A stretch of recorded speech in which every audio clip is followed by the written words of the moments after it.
This is Metrosource Minis, the official podcast of Metrosource Magazine and home of short-form interviews with your favorite personalities from the LGBTQ world and beyond. Quick, fun, and informative. It's Metrosource on the go. Out and proud since 1990.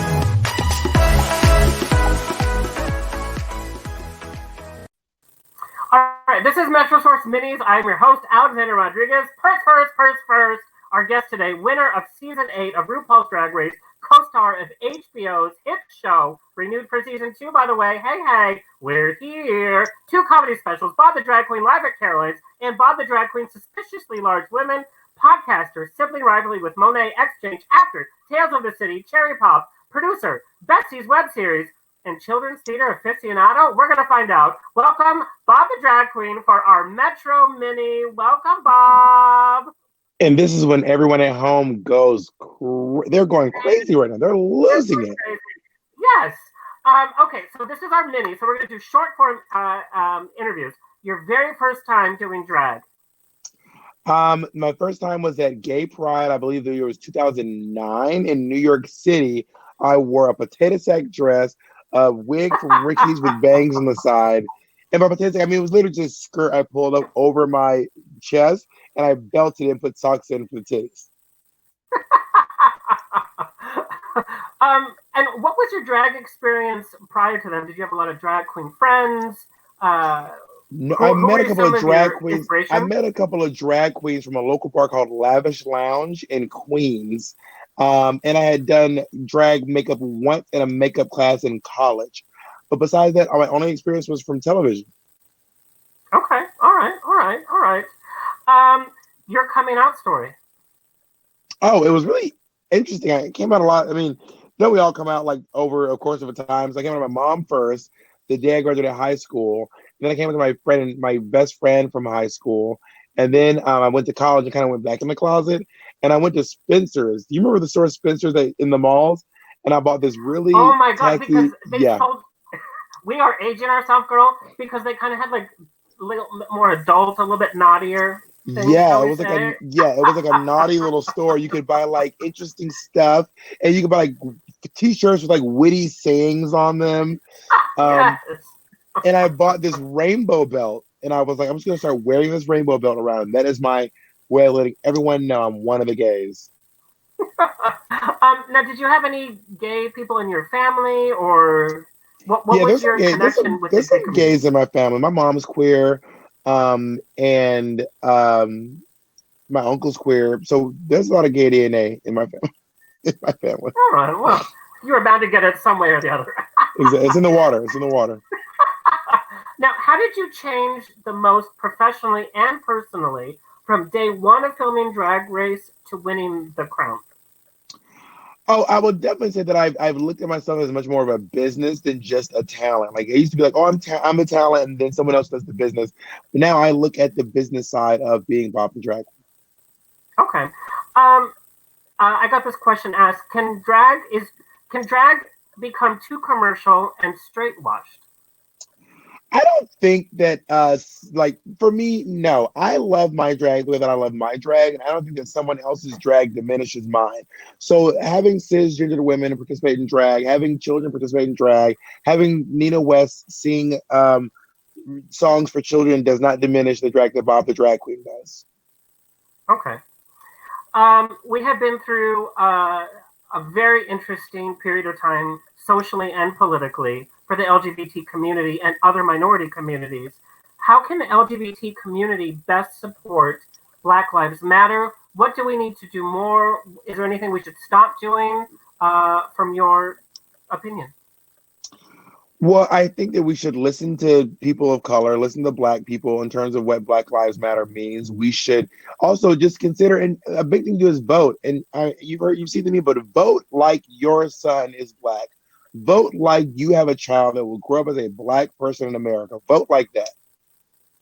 Okay, yeah. I love it. Okay, RuPaul's Drag Race. Tell me what your experience was like. They hole you up in a hotel. You're not really able to text people. You're not really able to tell people where you are. What did that do to you emotionally, and did it have any physical ramifications? Well, I still walk with a limp, and I'm kidding. I mean, it is From who? I want to they, know from who. right? They keep you in a hotel room. Well, how long depends on how far you go. I was there the whole time. So I was in a hotel room for about a month and a half, which at the time seemed crazy. But I've been in this fucking apartment for 3 months, so so maybe it's not that crazy. What have you done? Like, what's the weirdest thing you've been doing in quarantine? Like something you're like, I can't believe I'm doing that now. I've never done that. Well, I don't know. I mean, I was working out a lot in the beginning. In the beginning, I was like, I'm gonna get this body together. And then I lost some weight and I was like, I'm good here. I'm good where I'm at. Girl, I'm on the opposite side. I was like, let's eat everything because we're going to be here for months. And now they're like, hey, West Hollywood has reopened. And I'm like, wait, what? No, you got to give me some time. I was a twink when quarantine started. Do you have any survival tips for surviving quarantine? I would say be honestly, the most important thing, honestly, is be nice to yourself. Like be nice to yourself. People have a tendency to be so mean to themselves and so hard on themselves. You don't need to come out of quarantine speaking Spanish with abs, knowing sign language, with an associate's degree in interior design. Like be nice to yourself. We're here, renewed for season 2. Huge accomplishment. HBO's first unscripted series. How did that project come into your lap? Did you have to audition for it? Were you part of the creative process? No, I got. Well, I mean, so I did end up being part of the creative process because we are consulting producers in the show. But we ended up. I got a phone call. I just got off the Kesha cruise, and I was headed back to New York City. I was in Miami at the airport. I was headed to New York City, and I got a phone call from a number I didn't recognize. I always answer the phone, even if I don't recognize the number. Why am I holding scissors? Because you never know who it is. And I answered the call. What's your number, girl? I'm gonna write it down real fast. Exactly, 911. And I got a call being like, it was from Steve Warren, one of the creators of the show. It was like, I really want you to be in this show. Let's have lunch, and then the rest is history. Did you know who the other queens were, or you just trusted that they knew? Well, when I got to the meeting, the dinner, he told me that it was Shangela and Eureka, and of course I knew them. I had worked with them both. I actually written a song for Eureka a couple of years ago, and I did a song with Shangela, and I've toured with both of them, so I'm familiar. I'm familiar with their work. Did you have to work on some of the chemistry? You guys are so different on the show. And sometimes when personalities are so different, it doesn't gel. But you successfully do it where the differences in your presentation, in your personality, and your approach makes for a winning combination. Well, I think the reason why it works, quite frankly, is because we don't spend that much time together. We roll into town. The first day we're together, and then we meet our drag kids, and then we were apart from each other for like 8 days, and then we come back together on the 9th day, and then we see each other again, and that just makes for a lovely work situation. But aren't you guys staying like at the same hotel? Are you guys not going out to the gay clubs together, or you see each other on Grindr, or no? We've hooked up. We all have orgies. No, I'm kidding. We've definitely we've gone bowling together. We've gone karaoke together. We go to dinners together, but we also do our own thing too. And not to mention, it's not just me, Shangela, and Eureka. We have entire teams of people there. Yeah. So there's a lot of people there who are witnessing all this stuff. There's the designers, there's the producers, there's so many people there. What is a memory that you have from filming the first season of We're Here that sticks with you to this day? And this sounds so silly, but one of the most memorable things was we were all bowling, and Shangela was doing horrible, and I mean horrible. Like she was doing a terrible job. And then I told her, I said, listen, this next one's going to be a strike, and we're going to go viral. So I started filming on slow motion. I said, what you need to do is when you bowl, right when the bowl hits the pin, you need to do a dip, or some people call it a death drop, right when you hit the ground, and then you're going to get a strike. Anyway, I did it. It's on my Twitter. Go check it out. It is a video of Shangela hitting the shablam right as she hits a strike. It's crazy. Now, can I ask you, this is just girl talk here.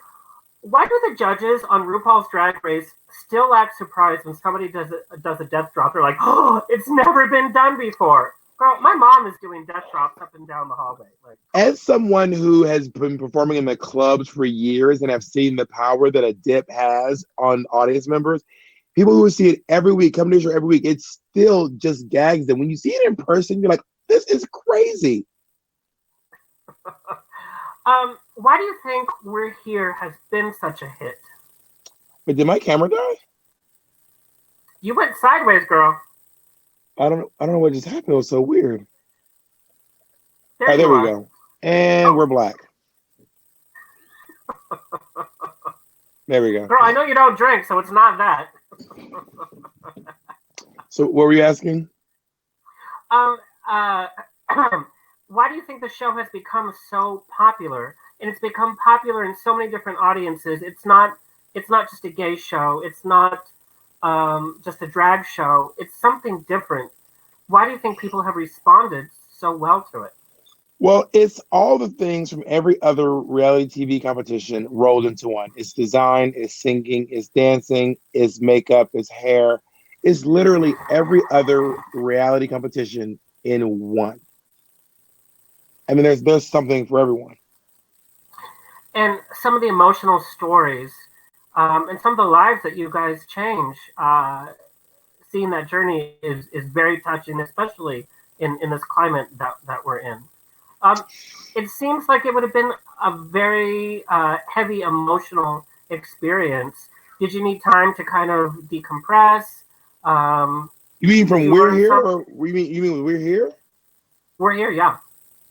Did I need time to decompress? I mean, bear in mind, we filmed this show over the course of 9 months. So it wasn't like, it wasn't going from one city and then like having this emotional experience, then going directly to the next city. We had time in between to do our other gigs and, you know, visit our family and have Christmas and everything. Okay. How is Caldwell the most different from Bob the Drag Queen? Well, I'm not really one of those drag queens that has like a persona. Like, you know, like Benjamin Krim has like a different voice she does. Yeah. And like Jinx Monsoon is like, well, Jinx is a MILF and Jarek is like a whatever. I don't have like a different character. I'm really, for me, Bob is a nickname and my costumes are my work uniform. What would you say to yourself at 21 years old? I wouldn't say anything. I wouldn't want to fuck it up. I wouldn't want to change my path. I want things to turn out the way they are now. You know what I mean? So imagine I say the wrong thing and I end up not doing drag and then I end up being a boring lawyer. No offense to any lawyers watching, but you know your job is boring. No, you would be in children's theater. You'd be like the biggest star in children's theater, the biggest director in children's theater, because you did that probably. for a few years. Yeah, I did. I did it from 18 until 25. That's a big chunk of time. And children's theater has so many different aspects to it, from the difficulty of dealing with kids and parents, but also like behind the scenes. I've been to a cast party or two for some children's theater that's got a little wonky. Well, kids are fine. Show parents are the worst. I'm such a huge fan, and I'm so thankful to talk with you. We're gonna play a little rapid fire. Are you okay with that? Of course. Okay, Metrosaurus rapid fire. Who is the biggest girl I can't diva on the set of We're Here? I think that all the girls would probably unanimously say it was me, because I tend to, let's just say I like things the way I like them. And I'm always coming from a point where I'm always like, well, listen, I showed up on time. I did this. I did that. So why aren't you doing your end of the deal? That is very me. And if someone says they're going to do something and they don't do it, I have no qualms being like, well, you didn't do what you said you were going to do. Let's talk about that. Yeah, all right. And I think that works for any kind of relationship you have, whether it's family, friends, hookups. Yeah, exactly. What is the shadiest thing you saw behind the scenes of Drag Race that we might not have seen? Ooh, behind the scenes. Oh my goodness. It was also 5 years ago. So I really have to like think hard about what was a shady thing. Well, here's another one of my diva moments that Kim loves to tell this story. I was, we had done it's always, by the way, it always revolves around food. When I'm hungry, I'm just a monster. We had spent the entire day working. It was on the Wizard of Oz episode. And we had spent this whole day just working so hard. I was so tired. We ordered our food like 5 hours ago, and it showed up, and everyone got their food. And everyone's food was perfect except mine. My order was wrong, and I was just waiting. I ordered a Chipotle burrito with white rice, black beans, hot sauce, corn salsa, cheese, and guacamole with Chipotle vinaigrette on the burrito. They put fajitas in it, and I did not want fajitas in it because I don't like cooked onions. And I remember taking one bite of the burrito. I took one bite of this burrito, and I saw these goddamn onions in there.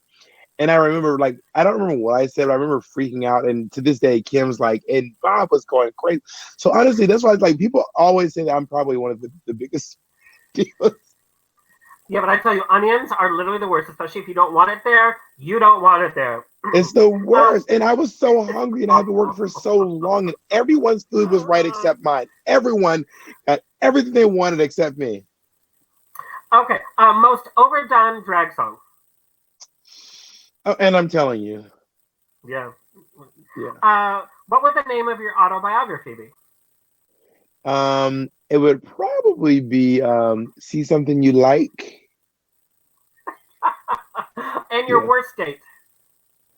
My worst date? Oh my God. I don't know that I've had any good dates.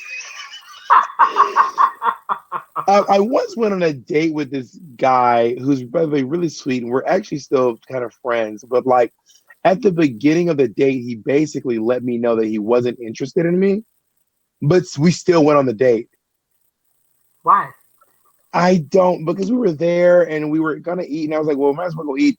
But I also got stood up one time. I got stood up for prom in 11th grade. One time I met this guy at a Thai restaurant. Well, I didn't meet him because he never showed up. So I've had some real stinkers. Oh my God. Yeah. That is awful. Where can our viewers and listeners find you? Go to bobthedragqueen.com. You'll find all of my socials there, my entire schedule. Go to or just Google Bob the Drag Queen. My Instagram will pop up. My Twitter's great. Well, and it's on fire. You being social political, you are leading the pack, girl. Which we love you for. You guys, so that is a mini episode, and that has been Bob the Drag Queen from Metrosource Minis. And that's your episode. I am your host and lead writer for Metrosource. And wait, before we go, if everyone's looking at this, you see all these magazine covers around here. I see some great people around here. I see, and I see over there my sister, Miss Peppermint.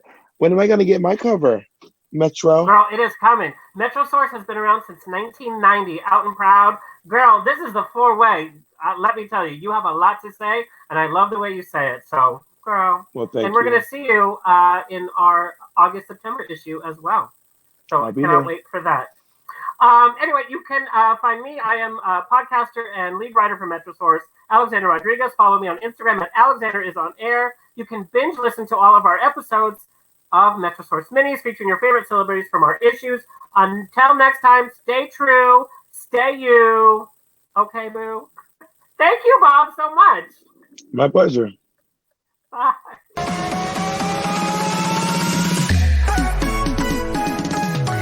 That has been another Metrosource Mini. Like, share, and subscribe on your favorite podcast player, and check out the latest issue of Metrosource Magazine on newsstands or online at metrosource.com. Follow us on Facebook, Instagram at Metrosource, and on Twitter at Metrosource Mag.